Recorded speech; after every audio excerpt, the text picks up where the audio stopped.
काँग्रेस मोहब्बत की नहीं झूठ की दुकान असं टीका शिंदेंनी केली आहे। काँग्रेसच्या दुकानाच्या गल्ल्यावर ठाकरे बसलेत असंही शिंदे म्हणतात। मवियाच्या दुकानाचं शटर 20 तारखेला कायमचं बंद होणार असं वक्तव्य शिंदेंनी केलंय। 2.5 वर्षात घरात कोमट पाणी पित होते। शिंदेंनी ठाकरेंवर या शब्दात निशाणा साधला। तर छत्रपती संभाजीनगरच्या सभेतून मुख्यमंत्री शिंदेंचं टीकास्त्र। कांग्रेस आघाडी ही मोहब्बत की नहीं तो झूठ फरेब की दुकान है। उबाटा आता त्या दुकानाच्या गल्ल्यावर बसले।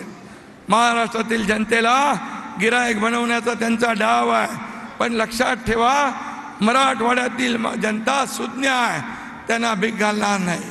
आणि म्हणून महाआघाडीच्या दुकानाचं शटर 20 तारखेला कायमचं बंद झाल्याशिवाय राहणार नाही हा विश्वास व्यक्त करतो। महाराष्ट्राच्या मुख्यमंत्री 2.5 वर्षात काय केलं आपल्याला माहित आहे। घरात बसून कोमट पाणी पित होते आणि दुसऱ्यालाही सांगत होते कोमट पाणी प्या, कोमट पाणी प्या।